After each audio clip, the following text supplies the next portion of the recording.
आइए आज के वचन में चलें। आज का वचन दूसरा कुरिन्थियों 3 अध्याय उसके दूसरे वचन से हम पढ़ेंगे। वचन क्या कहता?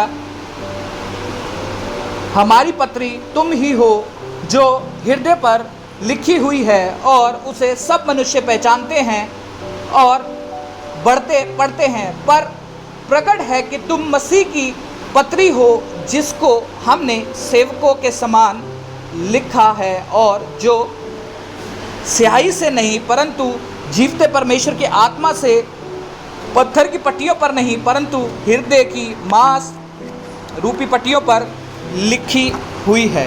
हालेलुया। आज का जो विषय है वो है प्रभावशाली विश्वासी। एक प्रभावशाली विश्वासी। वचन हमें किस प्रकार बता रहा है कि हमारी पत्री तुम ही हो। पौलुस यहाँ पर कोरिन्थ की चर्च को लेटर लिख करके बता रहे हैं कि हमारी जो पत्री यानी कि जो मैंने लेटर्स लिखे हैं वो कौन है एक्चुअल में? वो तुम लोग हो, है ना। अभी हमने पीछे एक वचन सुना था कि हम क्या हैं, यीशु मसीह का सुसमाचार हम लोग हैं।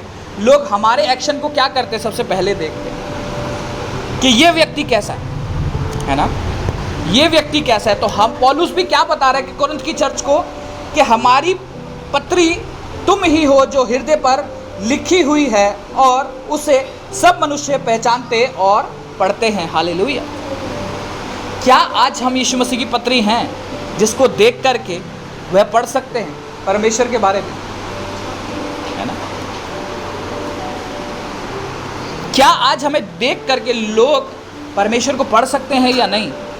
क्योंकि पौलुस बताते हैं कि हम लोग क्या हैं, उसकी पत्री हैं, एक तरीके के लेटर्स हैं हम उसको, जिसमें देख करके क्या कर सकते हैं? प्रभु के बारे में पढ़ सकते हैं, रीड कर सकते हैं। क्या आज लोग हमें देख करके रीड कर पाते हैं कि हम परमेश्वर में विश्वास रखते हैं? क्या लोग हमें देख करके रीड कर पाते, विश्वास कर देखते हैं कि हाँ यार ये व्यक्ति क्या है, विश्वासी? क्या मेरा कैरेक्टर मैंने इस प्रकार डिज़ाइन कर लिया है अपनी लाइफ में, या मैं कहीं पर भी रहता हूँ कि मैं कहाँ हूँ? मसीह हूँ। मैं कहाँ हूँ? मसीह के अंदर हूँ। क्योंकि मैं अपने विषय में आपको बताता हूँ, जब मैं नया नया विश्वासी आया था तो मुझे लगता था कि दो अलग अलग जीवन है, एक स्पिरिचुअल लाइफ हमारा अलग है और संसारिक अलग है। शुरू की बात बता रहा हूँ, जब मैं बिल्कुल नया वाला ना समझ विश्वासी होते हैं ना, जब हम वचनों के बारे में नहीं जानते हैं, तो क्योंकि मैं ऐसा ही देखा मैंने, और पुराना जीवन भी हम ऐसे ही जीते थे। जब तक तो हम किसी धार्मिक स्थल पे खड़े हैं तो हम बहुत धर्मी हैं, बाहर निकलते ही गालियाँ शुरू, है ना, इसकी उसकी करना शुरू हो गए। ऐसा ही होता है। आज आप बाहर देखो, जब तक तो धार्मिक स्थल पर खड़े हैं तब तक तो हम धर्मी हैं। हम भी ऐसे ही थे पहले, है ना। और जब हम नए नए आए विश्वास में तब भी मेरे माइंडसेट ऐसा ही था। जब तक मैंने प्रभु ने मुझे हाथ बढ़ा करके छुआ नहीं, मैंने वचनों से जाना नहीं परमेश्वर को, तब तक मेरा भी जीवन ऐसे ही था कि मेरा आध्यात्मिक जीवन अलग है और मेरा संसारिक जीवन अलग है, राइट। परंतु जब परमेश्वर ने छुआ तो ये मिथ्या जो थी वो ख़त्म हो गई कि मेरा एक ही जीवन है, वो आध्यात्मिक जीवन, वो हर जगह सेम रहता है। क्योंकि जब मेरा परमेश्वर कभी ना बदलने वाला परमेश्वर है तो मेरा व्यवहार कैसे बदलता है ना। मेरा व्यवहार कैसे बदलता है? या तो परमेश्वर ऐसा हो कि जब तक तू ठीक है तो मैं तेरे साथ हूँ, जब तेरे को प्रॉब्लम आई मैं तुझे नहीं जानता। क्योंकि जब हमारा परमेश्वर हमारी प्रॉब्लम्स में भी हमारे साथ खड़ा रहता है ना, हमारी प्रॉब्लम्स में भी क्या है, हमारे को उत्तर देता है। क्योंकि बाइबल में लिखा है कि जब हम गिरते हैं वो उठा करके हमें खड़ा करता है। हालेलुया। आप सबसे ज़्यादा परमेश्वर की हजूरी पता है कब महसूस कर सकते हो? जब आप डाउन टाइम से सफ़र कर रहे हो, जब आप कमज़ोर चल रहे हो, तब सबसे ज़्यादा अपनी परमेश्वर की हजूरी को महसूस कर सकते हो। कब? जब आप परमेश्वर के पास जाओ। क्योंकि पौलुस कहता है कि जब हम गुनाह करते हैं उसका अनुग्रह क्या होता है? बढ़ता है हमारे ऊपर। अनुग्रह की ज़रूरत किसको है? पापी को। जितना ज़्यादा पापी उतनी ज़्यादा अनुग्रह की ज़रूरत। लेकिन मैं हमेशा बताता हूँ, पाप अनुग्रह जो है वो पाप करने का लाइसेंस बिल्कुल नहीं है ना। जिस तरीके से आपने लाइसेंस लिया गाड़ी चलाने का, आप बिना सीट बेल्ट के चला सकते हो, तब भी नहीं चला सकते। वो लाइसेंस गाड़ी चलाने के लिए, बिना सीट बेल्ट के चलाने के लिए नहीं है। उसी तरीके से जो परमेश्वर का अनुग्रह है वो किस लिए है? ताकि मैं पाप से जो मुझे निकाल दिया है अब मैं अच्छे जीवन को बिताऊं। ये नहीं पाप से तो मैं निकल गया अब मैं वापस से पाप में जीवन बिताऊं, नहीं। अनुग्रह इसके लिए बिल्कुल भी नहीं है। प्रभु कहता है मैं अंत के दिन पर तुमको पहचानने से इनकार कर दूंगा, है ना। तो जब ये मेरा मिथ खत्म हुआ तब मुझे समझ में आया कि हाँ, आध्यात्मिक जीवन ये, चाहे मैं कहीं पर भी हूँ, मैं एक राइचस पर्सन, एक धर्मी जन प्रभु ने बुलाया बनने के लिए, और जब तक मैं उसको पूरे तरीके से कवर नहीं रखूँगा, मैं कैसे धर्मीजन कहलाऊँगा? सिर्फ कलीसिया के अंदर, अपने काम पर नहीं, अपने घर पर नहीं, अपनी फैमिली में नहीं, है ना? तो मुझे ध्यान रखना है कि मैं क्या हूँ, एक पत्री हूँ, एक सुसमाचार, एक पत्री, एक लेटर हूँ मैं, जिसको देख करके क्या है, लोग परमेश्वर के बारे में पढ़ने चाहिए, लोगों को जानना चाहिए कि हाँ, ये परमेश्वर में विश्वास करता है। क्योंकि लोग एक ही माइंडसेट से देखते हैं विश्वासी लोगों को, कौन सा, कि धर्म बदल लिया। अगर तो वो आपके अंदर पढ़ नहीं पा रहा है परमेश्वर को, तो उसका मिथ जीवन भर यही रहेगा। अगर वो आपके जीवन में प्यार देख नहीं पा रहा है किसी के लिए, तो उसके माइंड में जीवन भर यही रहेगा कि क्रिश्चियंस लोग क्या करते हैं, धर्म बदलते हैं, है ना? क्योंकि उसे फर्क नहीं दिख रहा, उसे डिफरेंस नहीं दिख रहा। हाँ, बस ये लोग चर्च जाते हैं और कहीं नहीं जाते, बस यही दिखेगा उसे। लोगों परमेश्वर का कैरेक्टर क्या है, वो कैसे जीवन बदलने वाला परमेश्वर है, कभी नहीं दिखेगा उन्हें। दिखाएगा कौन? आप लोग, हम लोग उन्हें दिखाएंगे अपने कैरेक्टर के द्वारा। तो हम क्या हैं? एक जीवित पत्री हैं परमेश्वर। वचन में भी क्या लिखा, पहले वचन से इसको दोबारा से देखते हैं। क्या हम फिर अपनी बड़ाई करने लगे, या हमें अन्य लोगों के समान सिफारिश की पत्रियां तुम्हारे पास लाने या तुमसे लेनी है? हमारी पत्री तुम ही हो, जो हमारे हृदय पर लिखी हुई हो, और उसे सब मनुष्य पहचानते और पढ़ते हैं। यह प्रकट है कि तुम मसीह में मसीह की पत्री हो, जिसको हमने सेवकों के समान लिखा है, और जो स्याही से नहीं परंतु जीवते परमेश्वर की आत्मा से पत्थर की पट्टियों पर नहीं, परंतु हृदय की मांस रूपी पट्टियों पर लिखी गई हैं। आज हृदय पर लिखी गई, इसका मतलब क्या है? वो सील्ड हो चुकी है, पक्की सील्ड हो चुकी है, राइट? वो पत्थर पर नहीं है कि जहाँ पत्थर जाएगा वो जाएगा, परंतु वो हमारे हृदयों में क्या है, लिखी गई है। आज जब हम वचन को पढ़ते हैं, क्या इस भूख से पढ़ते हैं कि मुझे फॉलो करना है, इस वचन के ऊपर चलना है? बाइबल में लिखा कि वो वचन जो, उसको क्या लिखो, अपने हृदय की पट्टियों पर लिख लो, है ना? ताकि जब आप निर्णय लो अपनी लाइफ में, तो कहाँ से लो? वचन के अनुसार। आप अपने मस्तिष्क में, यानी कि माइंड में क्या करो, वचन को बसा लो, ताकि जब निर्णय लेने की बारी आए तो आप कहाँ से लो? वचन के अनुसार। और वो कैसे होगा? जब वचन के साथ मेरा एक रिश्ता होगा। मुझ में कैसे कोई कुछ पढ़ेगा जब तक मैंने ही कुछ नहीं पढ़ा? समझ में आ रही? क्योंकि बाइबल में लिखा कि दानियल के अंदर उत्तम आत्मा नजर आता था। पढ़ा है ना सभी ने? दानियल के अंदर क्या था? उत्तम आत्मा। लेकिन इसका मतलब कि लोग पढ़ सकते थे उसके अंदर कि इसके अंदर उत्तम आत्मा रहता है। कैसे पढ़ सकते थे? उसके व्यवहार के द्वारा, उसके कैरेक्टर के द्वारा लोग पढ़ सकते थे इसके अंदर क्या है, उत्तम आत्मा रहता है। सामर्थ्य के काम बाद में आए, पहले उसका जो कैरेक्टर, जो खुदा को बहाने वाला था, उसको देख करके लोग पढ़ पाते थे, हाँ इसमें उत्तम आत्मा रहता है। नए नियम में आप चेलों को देखो, चेले भी क्या थे, एक तरीके की पत्री थे परमेश्वर की, कि जिनको देख करके लोग पढ़ पाते थे, सिर्फ सामर्थ्य के कामों के कारण नहीं, वो तो थे ही थे। क्योंकि जहां पर भी आप देखते हो, चाहे मंदिर के बाहर देखो, वो लंगड़े भिखारी को, अंधे भिखारी को चंगा किया, जो लंगड़ा भिखारी मंदिर के बाहर बैठा रहता उसको चंगा किया। वहाँ देख लो, चाहे 3000 लोगों के बीच में प्रचार देख लो, कहीं पर भी देख लो, वहाँ पर वो क्या थे, एक जीवित पत्री नजर आते थे परमेश्वर से। इसीलिए लोग पढ़ पाते थे कि दानियल के अंदर उत्तम आत्मा रहता है ना। आप उनके रिजल्ट भी देखो, फिर किस प्रकार के रिजल्ट लाए। यूसुफ के अंदर दिखता था कि हाँ इसका चरित्र क्या है, परमेश्वर को बहाने वाला, ये परमेश्वर की क्या है, एक पत्री है। क्योंकि जो आपका कैरेक्टर रहेगा वही लोग क्या करेंगे, देखेंगे, है ना। अभी पीछे बीते दिनों में आपको बता रहा, जैसे मैंने आपको बताया कि मेरी बेटी को क्या जॉन्डिस हो गया था, है ना। तो कई बार शैतान भी परीक्षा करने के लिए आ जाता है, तो लेकिन हमें विश्वास है कि चंगा करने वाला हमारा सिर्फ परमेश्वर है और कोई नहीं है दूसरा, है ना। तो मैंने आपको बताया भी कि लोग मुझे कह रहे थे, नया बच्चा मतलब पैदा हुआ, अभी आपको इसकी नज़र उतारनी चाहिए, ये मैं कहा आप अपना ज्ञान अपने पास रखो, है ना। मैं कहा कोई भी आँख ऐसी पैदा नहीं हुई जो मेरे परमेश्वर से बड़ी हो, और जो परमेश्वर की आँख के नीचे रहता है उसको कौन नज़र लगा सकता है ना। तो जब अब दिखता है ना कि बीमार है, तो परमेश्वर पे डाउट उठाने लगते हैं लोग। तो मुझे बोला अब कहाँ है तुम्हारा परमेश्वर, क्यों इसे चंगा नहीं करता। मैं कहा ये बिल्कुल ठीक है, आप देखना। और वही हुआ, जिस हॉस्पिटल में हम दिखा रहे थे वो हॉस्पिटल ही फ्रॉड कर रहा था। हमने दूसरी जगह से टेस्ट कराया, टेस्ट बिल्कुल नॉर्मल था, कुछ भी नहीं था, कोई जॉन्डिस नहीं, कुछ नहीं। स्टार्टिंग में जो थोड़ा बहुत आया वो एक अलग चीज़ थी, लेकिन जो लंबे टाइम तक खींचा हुआ दिखा रहे थे वो बिल्कुल नहीं था। तो मैं परमेश्वर का धन्यवाद करता हूँ। कल ही मैं दूसरे डॉक्टर के पास परसों फ्राइडे को मैं दूसरे डॉक्टर के पास लेके गया। उसने देखते ही बोला कि कुछ भी नहीं है इसको, झूठ बोल रहे हैं सब। और जहाँ पर मैं लेके जा रहा था, मैं नाम नहीं लूँगा, जहाँ पर मैं लेके जा रहा था उसने खुद उस हॉस्पिटल की सच्चाई बताई कि वहाँ पे झूठी रिपोर्ट्स बनाई जाती। तो शैतान कई बार परीक्षा करने के लिए आ जाता है ना, कि अब तुम क्या करते हो। क्योंकि जब न्यू बॉर्न होता है ना तो पेरेंट्स भी कुछ ज़्यादा सेंसिटिव होते हैं लेकर के बच्चे को।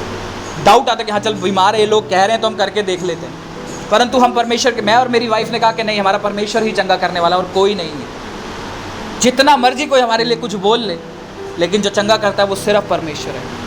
तो आज मेरी फैमिली बिल्कुल स्वस्थ है, बिल्कुल मेरी बेटी, बिल्कुल कोई प्रॉब्लम नहीं। और पहले भी नहीं थी, सिर्फ वो कुछ फ्रॉडस्टर के कारण, जो लालच के कारण अपने पैसे बनाने के लिए किया जा रहा था, वो एक अलग चीज़ है, मैं उसमें नहीं जाऊंगा। परंतु परमेश्वर न्याय करने वाला है ना। तो परिस्थितियाँ कोई भी क्यों ना आए, आप खुदा के साथ खड़े रहो। मैं आपको बता रहा हूँ, जब आप खुदा की पत्री बनोगे ना, उस कंडीशन में भी जिसमें डिफ़िकल्टी है, आप देखना किस तरीके से परमेश्वर के नाम की महिमा आपके जीवनों से हो। जो आप चाहते हैं कि हाँ मेरे जीवन से परमेश्वर के नाम की महिमा हो, क्योंकि हमारा एक ही उद्देश्य है, हमारा परमेश्वर यहोवा है। चाहे कुछ भी हो, दुख आए सुख आए, कोई जिए कोई मरे, हमारा सर सिर्फ परमेश्वर के सामने झुकेगा। हालेलुया, यही विश्वास है ना। आप साबित करोगे कि आप पत्री हो परमेश्वर की, क्योंकि हम वो लोग नहीं है कि हमें जब किसी चीज़ की ज़रूरत है, यहाँ मिल रही है तो यहाँ चले जाओ, यहाँ मिल रही है तो यहाँ चले जाओ, है ना। मेरा बाप इनफ है उस सब चीज़ों को पूरा करने के लिए। हालेलुया, हमेशा बोला करो, कोई भी कुछ बोले, मेरा बाप इनफ है उन सब चीज़ों को पूरा करने के लिए, बहुत है। और नहीं भी है तो जिसने दिया उसी ने लिया, उसी का नाम धन्य माना जाए। हालेलुया, कुछ भी नहीं है तो स्वर्ग आपका श्योर है। हालेलुया, जो किसी का भी नहीं है, जो किसी का भी नहीं, वो आप लोगों का श्योर है। और किसी को मालूम भी नहीं है, मैं सच बताऊं, आप जाके पूछ लेना, बहुत इंटरेस्टिंग लगेगा आपको।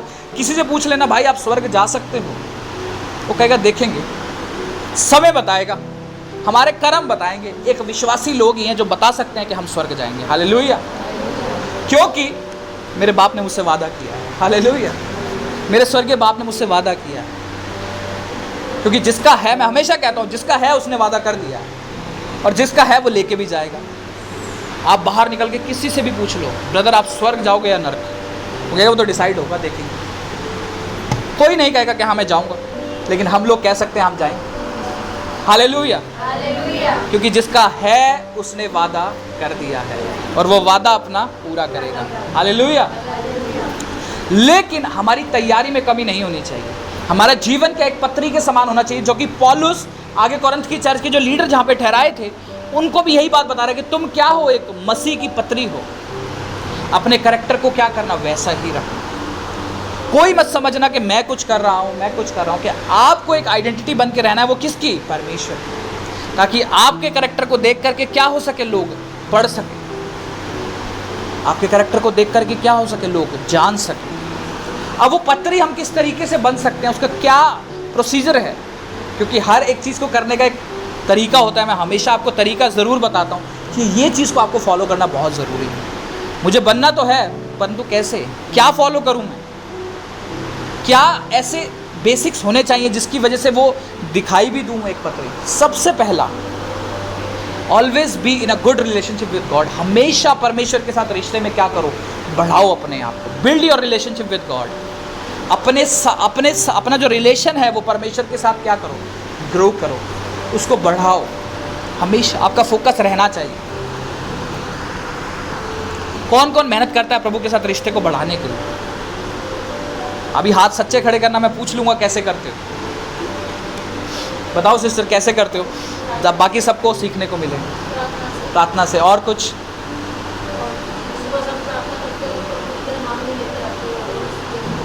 और कोई? जी सिस्टर, फॉलो करते हैं, वेरी गुड। और यस यस ब्रदर, हमारे जीवन में कमी है उसको सुधार के। बोलो बोलो बोलो।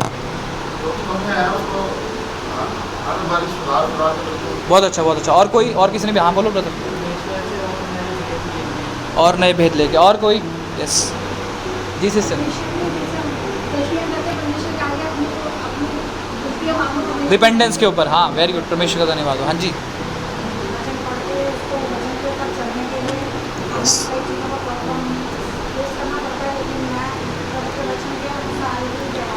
परमेश्वर का धन्यवाद हो। सबने मोरलेस सही बोला आपने। इन शॉर्ट मैं आपको छोटे शब्दों में बताता हूँ, आप परमेश्वर से बात करना शुरू करो। प्रार्थना आप कर रहे हो, अच्छी बात है, बट प्रार्थना आप किस तरीके से कर रहे हो? क्या खुदा से बात कर रहे हो? क्योंकि जब भी यहाँ आराधना भी होती है ना, मैं खुदा से बात करता हूँ आराधना में। अभी आराधना हो रही थी ना, मुझे ताजा अभिषेक से तू भर दे, बात करो, खुदा मुझसे भर दे। क्या आप गाने के समान उसको गा रहे हो या खुदा से बात कर रहे हो? खुदा मुझे ताजा अभिषेक से भर दे, वो नए अभिषेक से मुझे भर। आप देखना किस तरीके से बिल्ड हो गए रिलेशनशिप के अंदर। आप जब घर में होते हो, आप कैसे रिश्ते में स्ट्रांग हो? बिना बात करे कौन स्ट्रांग होता है? कोई है अपने घर में स्ट्रांग है? नहीं है ना। आप अपने रिश्तेदारों से शायद कम बात करते होगे, लेकिन अपने फैमिली मेंबर से ज़्यादा करते हो। यही एक रीज़न है आप अपने फैमिली मेंबर के साथ रिश्ते में स्ट्रांग हो, उतना अपने रिश्तेदारों के साथ नहीं हो। करेक्ट है? वही परमेश्वर के राज्य में भी होता है। जितना आप बात करोगे ना परमेश्वर से कि वो है ना, बाइबल में भी लिखा है कि उससे ऐसे बात करो कि वो है ना। जितना आप बात करोगे उतना ही आप रिलेशनशिप में क्या होगे? बढ़ते जाओगे, स्ट्रांग होते जाओगे। आप इस दीवार से बात करते रहो, आप रिश्ते में बढ़ोगे इसके साथ? नहीं बढ़ोगे, है ना। हम क्या समान होंगे? एक मूर्ख के समान दिखाई पड़ेंगे। लेकिन हमारा परमेश्वर वैसा नहीं, देखता नहीं परंतु उत्तर देता है, देखता नहीं परंतु वो है। और ये आपको तब मालूम चलेगा जब आप बात करोगे और रिश्ते में आप यहाँ से यहाँ पहुँचोगे ना, आपको मालूम चलेगा कि हाँ वो है। हालेलुया। क्योंकि आज तक परमेश्वर ने किसी ने परमेश्वर को नहीं देखा है। पूरी बाइबल के अंदर आप उठा करके देख लो, किसी ने परमेश्वर को नहीं देखा। यीशु मसीह को फिर देखा है, लेकिन परमेश्वर यहोवा परमेश्वर को किसी ने नहीं देखा, राइट। लेकिन जिसने यीशु को देखा उसने परमेश्वर को देखा, वचन हमें बताता है, राइट। लेकिन अब परमेश्वर को लोग कैसे देखेंगे? इनिशियली, सेकेंड टाइम तो वो बाइबल से देखते हैं, फर्स्ट टाइम वो आपको देख करके देखते हैं। इसीलिए लिखा कि आपको देख करके क्या हो सके? उसके नाम की महिमा हो सके। हालेलुया। पहला आपको मैंने पॉइंट बताया कि परमेश्वर के साथ जितना आप रिश्ते में बढ़ोगे, क्योंकि जो आप रिश्ते में बढ़ रहे हो ये क्या है? बिहाइंड द कर्टन चल रहा है, पर्दे के पीछे चल रहा है, लेकिन जो इसका रिजल्ट आएगा वो आप एक जीवित पत्री साबित होगे परमेश्वर के लिए। क्योंकि जब फ्रूट उगता है वो आपको नजर आता है, परंतु जो बीज बोया गया वो नजर आता है क्या? नहीं आता। इसका मतलब ये नहीं है कि वो नहीं है, काम नहीं चल रहा है। उसी तरीके से जब आप भी क्या होगा, जो वचन का बीज बोया जा रहा है उसको धारण करके परमेश्वर के साथ रिश्ते में बढ़ोगे, बात करके वचन के अनुसार, आराधना में, प्रार्थना में। लेकिन तीनों में क्या करना है? बात करना, वचन से लेकर के परमेश्वर से बात करना। तब आप क्या होगे? रिश्ते के अंदर बढ़ोगे। और मैं आपको बता रहा हूँ, जितने भी लोग आज अपने आप को विश्वास में कमज़ोर महसूस कर रहे हैं, डेड महसूस कर रहे हैं, सबके लिए ये क्या है? एक परफेक्ट सोल्यूशन है। बात करना शुरू करो परमेश्वर से, सारी डेडनेस खत्म हो जाएगी, सारा ढीलापन खत्म हो जाएगा। आप विश्वास में यूं पाओगे अपने आप को। हालेलुया। कितनी भी परिस्थितियां आपको गिराने की कोशिश कर रही हो, चाहे वो फाइनेंशियल क्राइसिस हो, चाहे वो बीमारियां हो, बॉडी पेन हो, कुछ भी हो, वचन से बात करो परमेश्वर से। क्योंकि ये एक तरीके से हमारा स्वर्ग का संविधान है। संविधान होता है ना जो हमारी कंट्री का है, जिसमें सारे नियम कानून लिखे होते हैं, ये हमारा स्वर्ग का संविधान। और हम कौन हैं? स्वर्ग के नागरिक, है ना। हम एक बार एक चर्च में, एक फनी है बहुत, उसमें बोला कि हम कौन हैं? हम स्वर्गवासी हैं। एक व्यक्ति डर गया, वो कहते हैं स्वर्गवासी हो गया, मर गया। तो उसने चर्च में कहा कि हम लोग सब कौन है? स्वर्गवासी। एक व्यक्ति डर गया कि पास्टर हम स्वर्गवासी कैसे हो सकते? इसका मतलब कि हम स्वर्ग के नागरिक हैं, यानी स्वर्ग के क्या हैं? सिटीजन हैं हम लोग। जब हम स्वर्ग के सिटीजन हैं तो क्या हमारे जीवन में स्वर्ग का संविधान है भी? धरती पर तो हम संविधान को फॉलो करने के लिए प्रैक्टिस करते हैं ना, कि बाइक चलाते हुए हेलमेट पहनना है, टैक्स टाइम पे भरना है, बहुत सारी चीज़ें।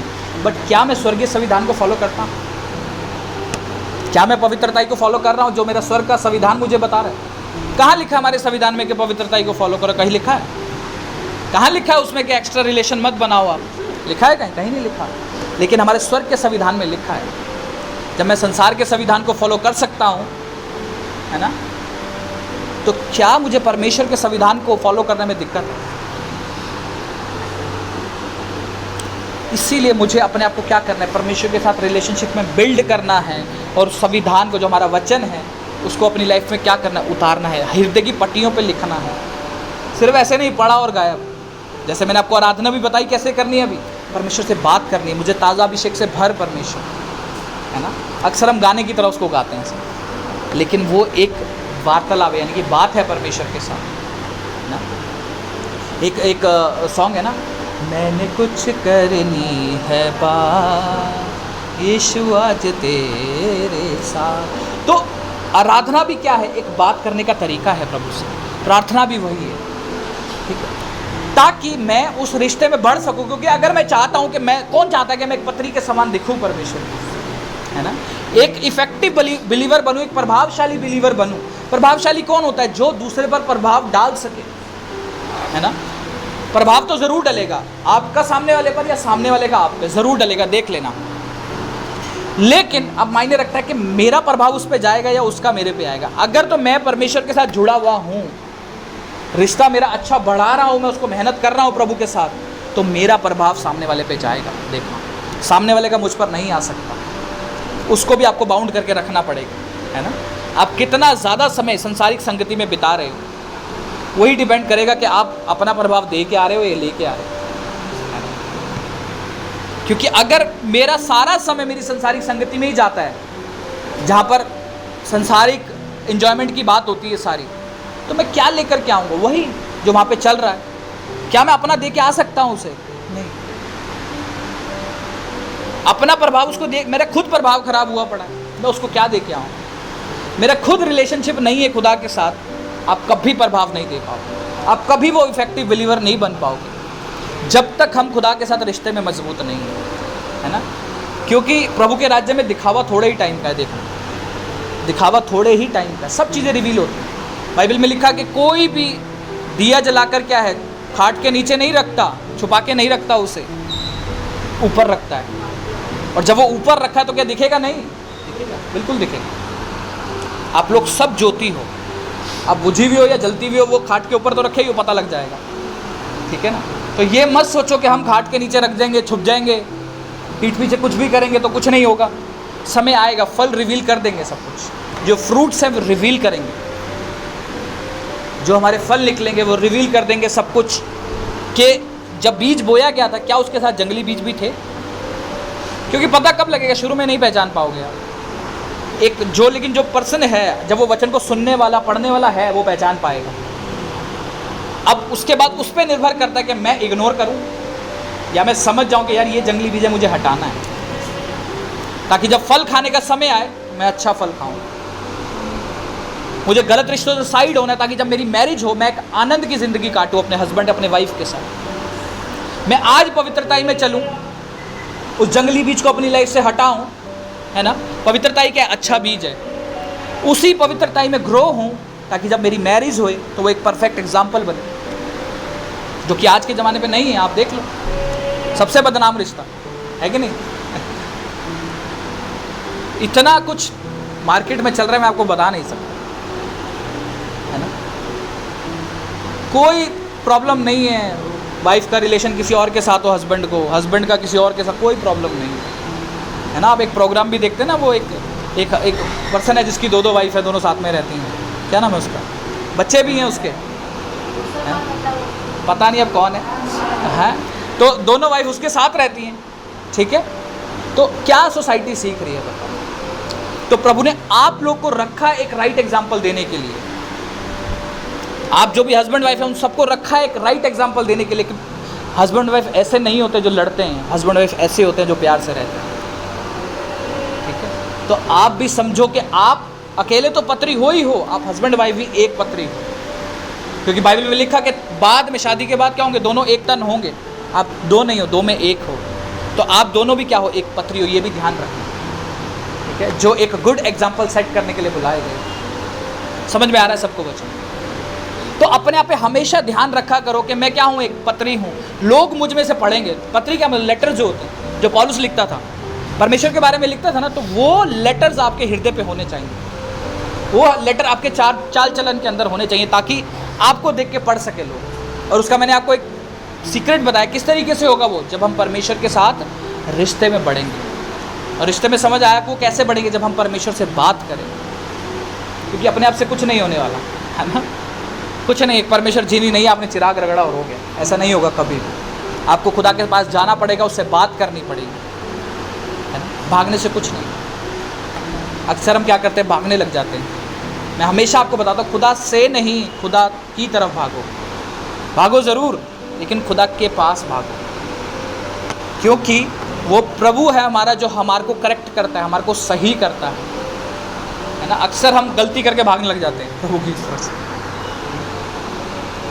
यहूदा भी भागता रहा, वो भागते भागते कहाँ पहुँच गया आप सबको मालूम है। पतरस भी भागा, लेकिन वापस आ गया, रिपेंट करके वापस आ गया कि खुदा मुझसे गलती हुई, मुझे माफ़ कर। तूने तो मुझे कल ही बता दिया था कि तू मुझे 3 बार इनकार करेगा, है ना। मुझसे गलती हो गई, तेरे कहने के बावजूद मैंने नहीं संभला। आज यही विश्वासी लोगों का भी हाल होता है। वचन सुन रहे हैं, प्रभु बता रहा है कि ये चीज़ गलत हो रही है, छोड़ दे। नो, नहीं छोड़ना है ना। पतरस का एग्जाम्पल देख करके समझ जाओ, पतरस का मत देखो, यहूदा का देख के समझ जाओ, है ना, कि इंस्ट्रक्शंस को, वचन को इग्नोर करने के रिजल्ट क्या होते हैं। ठीक है, इसीलिए अपने आप को तैयार रखो कि मैं क्या हूं, एक पत्री के समान। क्योंकि हमें कैसे रखा है, ज्योति के समान रखा है ना। अगर वो ज्योति ही बंद हो, क्या फ़ायदा उस ज्योति का, है ना।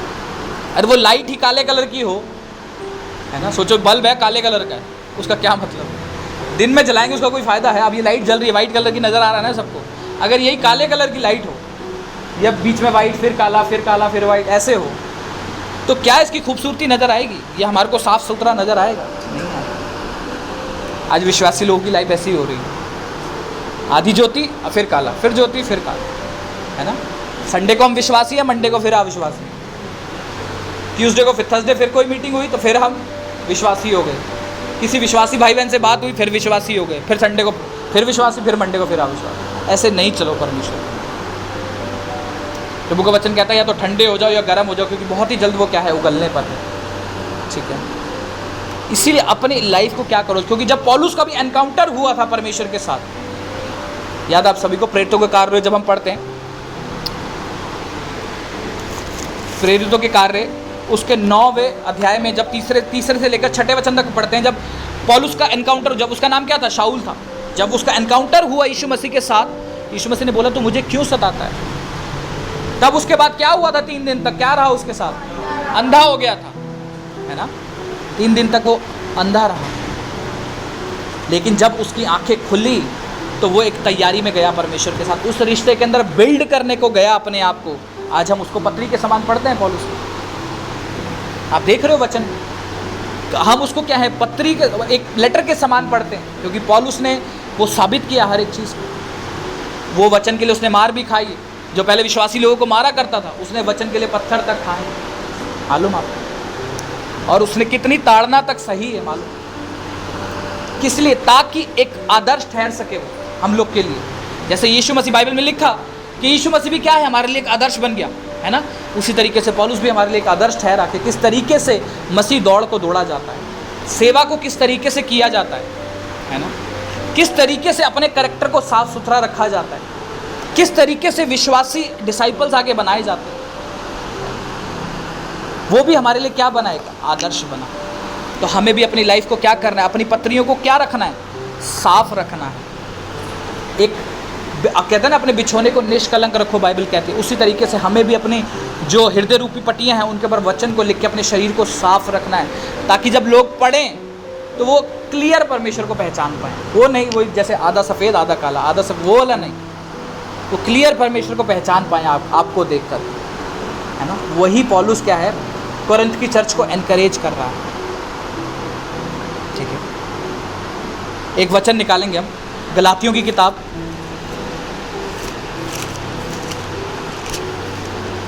उसका पहला अध्याय निकालेंगे,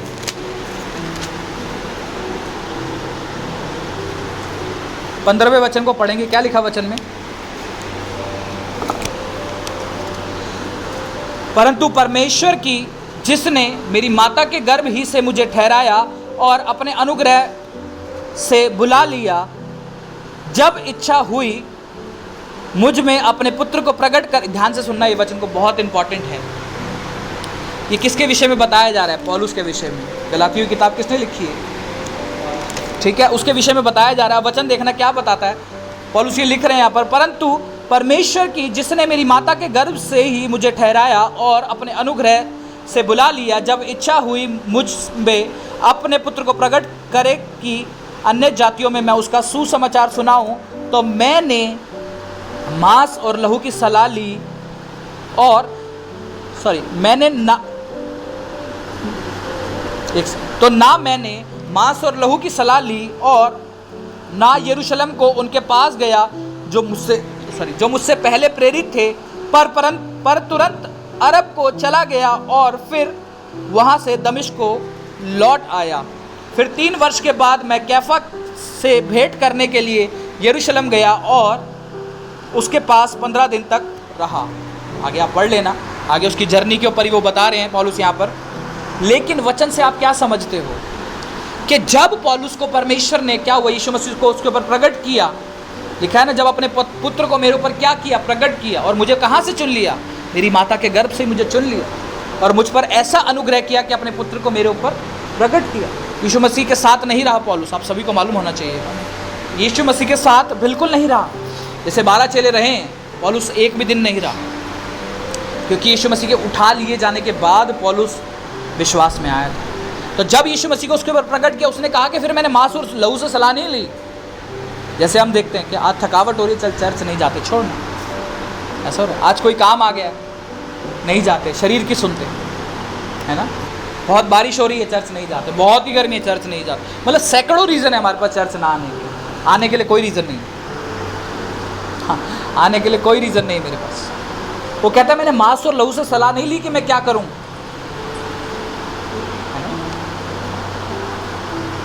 वो कहता है ना ही मैं इधर उधर भागा, जो मुझसे पहले प्रेरित थे उनसे बात करने के लिए क्या करना है, खुदा की आत्मा ने मुझे अगुवाई किया। फिर वहाँ से मैं कहाँ गया, क्या लिखा है, वहाँ से मैं तुरंत अरब को चला गया, अरब देश की तरफ क्या हुआ, चला गया।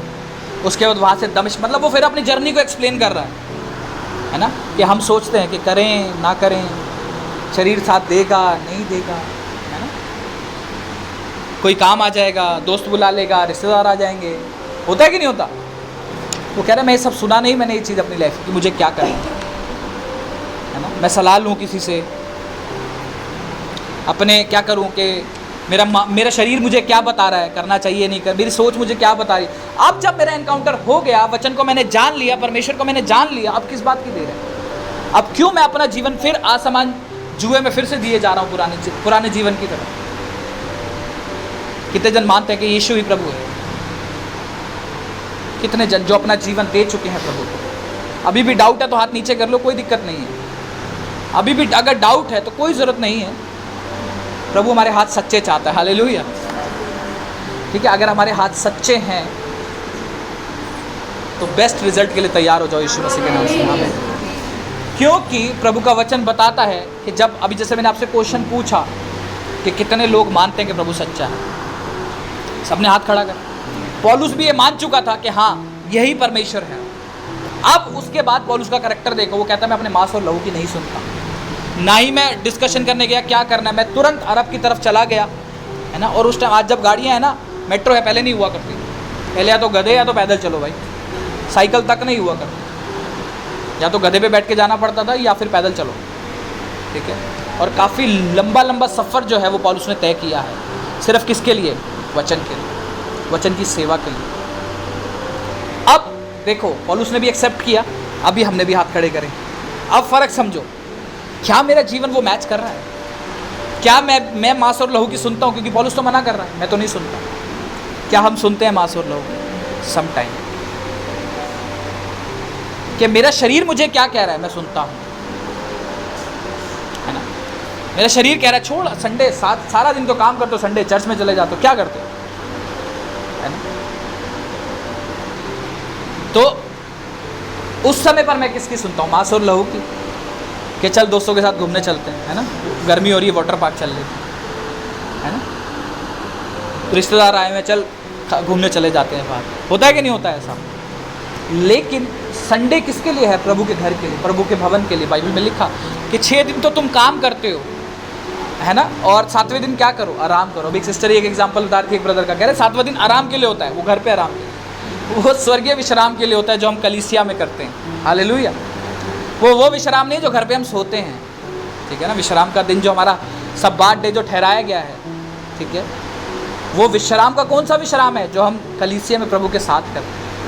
तो इसीलिए अपनी लाइफ को क्या करो, ऐसे डिज़ाइन करो कि वो एक पत्री के समान नज़र आए, एक लेटर के समान नज़र आए, कि जिसको देख करके लोग पढ़ सके परमेश्वर के बारे में। आपके फ्रेंड्स आपको देख करके पढ़ सकें, आपके रिश्तेदार, अगर आप यूथ हैं तो आपके फ्रेंड्स आपको देख करके पढ़ने चाहिए, है ना। आपका प्रभाव उनके ऊपर जाना चाहिए कि गाली देना गलत है ना। गंदे मजाक, ठट्टे मजाक करना गलत है। जो गंदगी के मजाक हम करते हैं वो गलत है। आपका प्रभाव जाना चाहिए, ये ना कि ये कि यार ये लोग अच्छी ज़िंदगी जी रहे हैं। विश्वासी यूथ अविश्वासी को देख के अगर ये कह रहा है कि यार इनकी ज़िंदगी बेटर है, संडे को इनका फ्री होता है, घूमने जाते हैं, किसके साथ होता है नहीं, होना भी नहीं चाहिए। अगर ऐसा हो रहा है तो कहीं ना कहीं हमारा परमेश्वर के साथ रिलेशनशिप कमज़ोर हो चुका है। तो वो एंड स्टेज पे खड़ा है, आपको तुरंत वापस परमेश्वर के पास भागना है, ध्यान रखो, ठीक है ना। क्योंकि ऐसी चीज़ें तभी होती हैं जब हमारे मन में ये आने लग जाता है यार बर्डन लग रहा है चर्च जाना, इसका मतलब वो रिलेशन काफ़ी टाइम से ख़त्म होना शुरू हो चुका है, ठीक है। तो मुझे आज से अपनी लाइफ में ध्यान रखना है कि मैं क्या हूँ, एक पत्री हूँ जिससे कि लोग देख करके पढ़ने चाहिए, ना कि कोई डिफरेंस ना हो, ऐसा नहीं होना चाहिए कि वो और हम सेम ही। वैसे कोई फ़र्क नहीं, आपको नफरत नहीं करनी किसी लोगों से, प्रभु हमारा प्यार करना सिखाता है, परंतु आपके और उसके जीवन में डिफरेंस होना चाहिए। क्योंकि ऐसा हो ही नहीं सकता जो विश्वास करता हो, ना करता हो, उसका जीवन पूरे तरीके से वचन को मेल खाए, ऐसा नहीं हो सकता, ठीक है। तो ये आपको चेक करना है कि जो मेरा विश्वास अविश्वासी दोस्त भी है वो मुझको देख करके प्रभावित हो, मैं उसको देख करके नहीं, ठीक है ना। अगर वो प्रभावित नहीं हो रहा काफ़ी टाइम से, क्योंकि आपका एक मोटिव होना चाहिए कि विश्वास में हाँ ये प्रभु को जाने, ठीक है। सिर्फ ये नहीं कि हाँ ठीक है, क्योंकि आपके सामने जो है वो एक रूह है, एक आत्मा है जिसको प्रभु ने कहा है कि बचाने की जिम्मेदारी आप है ना। अगर आपके साथ रखा है, विश्वासी हैं, तो आपकी जिम्मेदारी है कि वो बचाए जाएं, ना भी बचाए जाए आपकी जिम्मेदारी है उनको वचन बताना। प्रभु न्याय के दिन अपने आप लेखा लेगा, है ना, ताकि अंत के दिन पर कोई ये ना कहे कि मुझे तो मालूम ही नहीं था वचन, मुझे तो मालूम ही नहीं था। आज अगर मेरे लोग कोई विरोध भी करते हैं तो मैं उनको वचन ज़रूर बता देता हूँ, डायरेक्टली इनडायरेक्टली। विरोध करते रहो, कोई बात नहीं, तुम जो मर्जी कहते रहो, लेकिन वचन सुन के जाओ, ठीक है। वचन सुन, मैं उनको वचन ज़रूर बताया तो कि अंत के दिन पर खुदा मुझसे पूछे नहीं तूने इसको वचन क्यों नहीं दिया, इसको तो नहीं पता कि मैं कौन हूँ, यीशु मसीह बताएं अगर तो इसीलिए वचन हर किसी को बताओ, चाहे विश्वास करे चाहे नहीं करे, चाहे आपका मजाक उड़ाए, कुछ भी करे, लेकिन स्वर्ग आप ही जाने वाले हैं यीशु मसीह के नाम से, आमीन। आइए सब जन प्रार्थना में चलें। धन्यवाद करते हैं मेरे सामर्थ्य खुदा, मेरे परमेश्वर, खुदा बाप, मैं आपका धन्यवाद करता हूँ और प्रभु विश्वास करता हूँ कि परंतु कोई भी ऐसी चीज़ ना प्रभु जो मुझे तेरे प्रेम से अलग कर सकती है। प्रभु मैं प्रार्थना करता हूँ सभी के लिए मेरे परमेश्वर, जितने लोग वचन को सुना प्रभु, और विश्वास करता हूँ मेरे परमेश्वर के वचन की हृदयों की पट्टियों पर लिखा जाएगा और ये एक जीवित पत्री बनेंगे यीशु मसीह के नाम से। मेरे परमेश्वर, जिस तरीके से दिए को जला करके प्रभु खाट के नीचे नहीं रखा जाता मेरे परमेश्वर, उसी तरीके से ये लोग भी छुपेंगे नहीं प्रभु, शाइन करेंगे यीशु मसीह के नाम से। मेरे परमेश्वर मैं तेरा धन्यवाद देता हूँ प्रभु जी, धन्यवाद देता हूँ, सारा आदर महिमा जलाल तेरे नाम को देते हुए ये प्रार्थना बिनती तेरे इकलौते बेटे प्रभु यीशु मसीह के नाम से मांगता हूँ, आमीन।